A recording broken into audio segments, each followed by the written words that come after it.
ধানমন্ডি ৩২ নম্বরের শেখ মুজিবের বাড়িতে চলছে ভাঙচুর। বিক্ষুব্ধরা বলছেন, ছাত্র জনতার ওপর গণহত্যা চালিয়ে দিল্লি বসে দেশবিরোধী তৎপরতা চালাচ্ছেন Sheikh Hasina.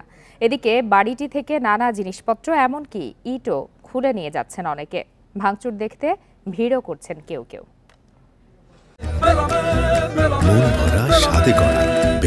New Zealand dairy, excellence in quality. বৃহস্পতিবার সকাল 10টা, রাতে শুরু হয়ে তখনও চলছে এসকেভেটরে ধানমন্ডি ৩২ নম্বরের বাড়ি ভাঙা।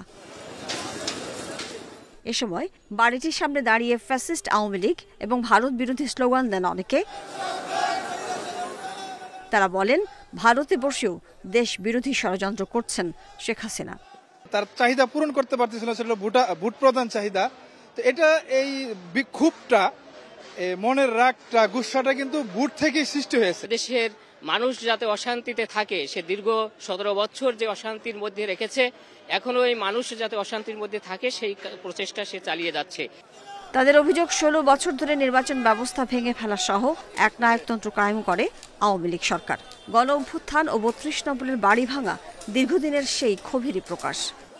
এই ফ্যাসিবাদ বিরোধী সরকারের বিরুদ্ধে আগে থেকে অনেক অভিমান ছিল। এই ছাত্রলীগের কারণে কোথাও স্বাধীনভাবে ঘোরাফেরা করতে পারি নাই। আমাদের কলেজে অনেক রাজনীতি ছিল, এখন রাজনীতি নাই, এখন স্বাধীনভাবে ঘোরাফেরা করতে পারতেছি। খুনি হাসিনার যতক্ষণ না ফাঁসি হবে ততক্ষণ এই ক্ষোভ থামবে না। এটা জাস্ট একটা প্রতীকীর ধারণ যে আমরা জাস্ট ভেঙে দিচ্ছি, এটা তেমন কিছু না। একটা বিল্ডিং ভাঙলেও কি না ভাঙলেও কি, মূল কথা হচ্ছে আর ফাঁসি লাগবে।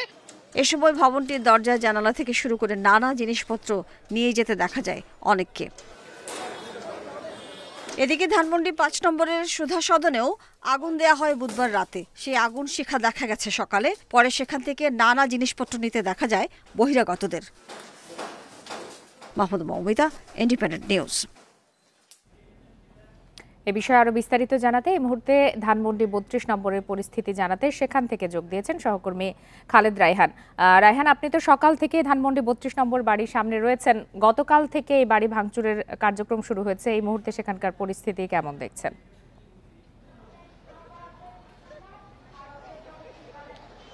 ঠিক প্রতিবেদনে যেমনটি দেখছিলাম যে বেলা যত বাড়ছে, ছাত্র জনতা, বিক্ষুব্ধ যারা, তারা কিন্তু এখানে তাদের সংখ্যাও বাড়ছে। গতরাতে আমরা দেখেছিলাম যে 7টার পর থেকেই ধানমন্ডি ৩২-এর উদ্দেশ্যে রাজধানীর বিভিন্ন জায়গা থেকে ছাত্র জনতা তারা কিন্তু এখানে এসছে। প্রথম পর্যায়ে আমরা দেখেছি যে হাতুড়ি, রড, বিভিন্ন সরঞ্জাম দিয়ে কিন্তু বাড়ি ভাঙা হচ্ছে। তারপরে আমরা দেখেছি 11টার পর রাত এক্সকেভেটর নিয়ে আসা হয় এবং সেটি দিয়েই এই যে ধানমন্ডি ৩২-এ যে বাড়িটি রয়েছে সেটিকে কিন্তু ভাঙার কার্যক্রম শুরু হয় এবং সেটি আমরা দেখেছি যে বেলা 12:30 পর্যন্ত সেই কার্যক্রম চলছে। তারপরে 12:30টার পরে এক্সকেভেটরটা এখান থেকে নিয়ে যাওয়া হয় এবং এরপরে আমরা দেখেছি যে সাধারণ মানুষ যারা আছে উপরে আগুন দিয়ে দেওয়া হয়েছে। যদিও আগুন গত রাতেও দেওয়া হয়েছে, আগুন একবার দেওয়া হয়েছে, নিভেছে, আবার আগুন দেওয়া হয়েছে, এমনটি করা হচ্ছে। এখনও কিন্তু ভবনের 3য় তলা যেটি রয়েছে সেখানে আমরা দেখতে পাচ্ছি যে আগুন কিন্তু জ্বলছে এবং যারা এখানে আসছেন তারা কিন্তু উচ্ছ্বাস প্রকাশ করছেন। তারা বলছেন যে প্রায় 16 বছরের যে ফ্যাসিজম, 16 বছরের যে স্বৈরাচারী শাসন ব্যবস্থা কায়েম ছিল সেটি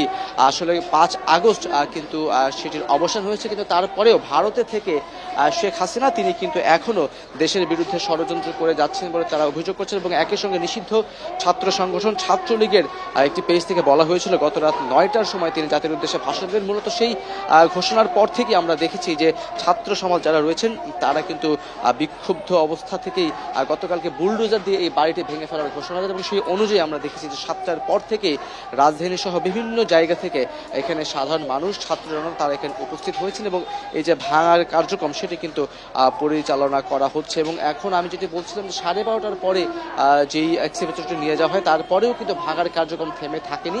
এখনো কিন্তু আমরা দেখছি করাত দিয়ে, হাতুড়ি দিয়ে, শাবল দিয়ে, বিভিন্ন জিনিসপত্র দিয়ে কিন্তু ভাঙা হচ্ছে এবং যে 3টি ভবন রয়েছে ধানমন্ডি ৩২-এ 3টি ভবনেই কিন্তু সে ভাঙচুর করা হয়েছে। এবং আরেকটি বিষয় হচ্ছে সুধা সদন আওয়ামী লীগের যে শেখ হাসিনার যেই বাসভবনটি রয়েছে আমরা দেখেছি যে সেখানেও কিন্তু অগ্নিসংযোগ করা হয়েছে, সেটিতেও ভাঙচুর করা হয়েছে। তারা যেটি বলছেন, আমরা প্রতিবেদনও দেখছিলাম যে বিক্ষুব্ধ ছাত্র জনতা বলছেন যে একটি বাড়ি ভাঙা আসলে মূল বিষয়টি হচ্ছে বাড়িটি মূল বিষয় নয়, বিষয়টি হচ্ছে যে আওয়ামী লীগ এবং যারা ফ্যাসিজমের পক্ষে ছিলেন এবং ভবিষ্যতেও যারা থাকবেন তাদের জন্য এটি একটি মেসেজ যে যারাই এই দেশে স্বৈরাচারী মনোভাব বা একনায়কতন্ত্র কায়েম করতে চাইবেন তাদের অবস্থা সবারই একই রকম হবে, এমনটি তারা কিন্তু এখান থেকে বলছেন। আরেকটি বিষয় হচ্ছে যে এখানে একটি অভিযোগ এসছে যে বহিরাগতরা অনেকেই বিভিন্ন জিনিসপত্র সরঞ্জাম এখান থেকে নিয়ে যাচ্ছে। আমরাও সেটি দেখেছি যে অনেক বহিরাগতরা কিন্তু বিভিন্ন আসবাবপত্র, বিশেষ করে সুধা সদনের আসবাবপত্র, বিভিন্ন জিনিসপত্র তারা কিন্তু নিয়ে যাচ্ছে, ভ্যানে করে তারা নিয়ে যাচ্ছে। সেক্ষেত্রেও এখানে অনেকে বলছেন যে স্বৈরাচারী যে মনোভাব সেটির অনেকটাই এই সুধা সদন কিংবা ৩২-এর বাড়ি সে সকল জায়গায় সেটির আসলে অংশ রয়েছে, যার ফলে তারা ক্ষোভ থেকে এই কাজটি করছেন বলে তারা কিন্তু বলছেন। সব মিলে বলা যায় যে আমরা আপনার মাধ্যমে দেখতে পাচ্ছি যে বাড়িটির বিভিন্ন জায়গায় নির্মাণ সামগ্রী বের হয়ে রয়েছে, বিভিন্ন জায়গায় ভাঙা, এখন আগুনও জ্বলছে।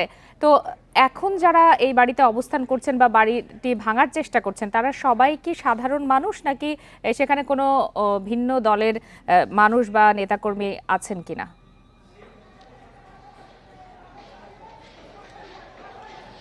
আসলে ভিন্ন দলের আছেন কিনা সেটি বোঝবার উপায়টা একটু মুশকিল। তার কারণটা হচ্ছে এখানে যারা এসছেন মূলত গতকালকে আমরা দেখেছি বৈষম্য বিরোধী ছাত্র আন্দোলনের ব্যানারে এবং সাধারণ বিক্ষুব্ধ ছাত্র জনতার ব্যানারেই কিন্তু মূলত এখানে এসছেন। কিন্তু এখানে আমরা এসে যেটি দেখতে পেয়েছি যে বেশিরভাগ মানুষই কিন্তু সাধারণ মানুষ। তারা বিভিন্ন জায়গা থেকে কেউ স্কুল কলেজে যাওয়ার সময় এখানে এসেছেন, কেউ অফিসে যাওয়ার সময় এখানে দেখতে এসছেন, কেউ ভিডিও ধারণ করতে এসছেন, কেউ আবার ভাঙতে এসছেন সব মিলে। তবে এখন গত প্রায় 2 ঘন্টা ধরে আমরা যেরকম স্লোগান দেখছি সেই স্লোগানে কিন্তু 3টি বিষয় উঠে এসেছে। একটি হচ্ছে স্বৈরাচারী হাসিনা, স্বৈরাচারী আওয়ামী লীগ সরকার এবং একই সঙ্গে ভারত বিরোধী।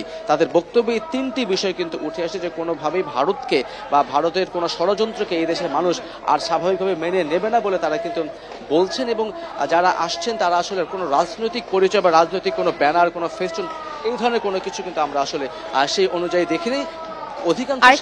সংক্ষেপে জানতে চাই খালেদ রায়হান, এখানে আইন শৃঙ্খলা বাহিনীর উপস্থিতি এখন পর্যন্ত চোখে পড়েনি, আপনার চোখে পড়েছে কিনা? এবং এই যে এই বাড়িটির ভেঙে ফেলা যে নির্মাণ সামগ্রী সেগুলো অপসারণের জন্য সিটি কর্পোরেশন বা কোনো ধরনের দায়িত্বরত প্রশাসনের কাউকে আপনার দেখা হয়েছে কিনা এই এলাকায়?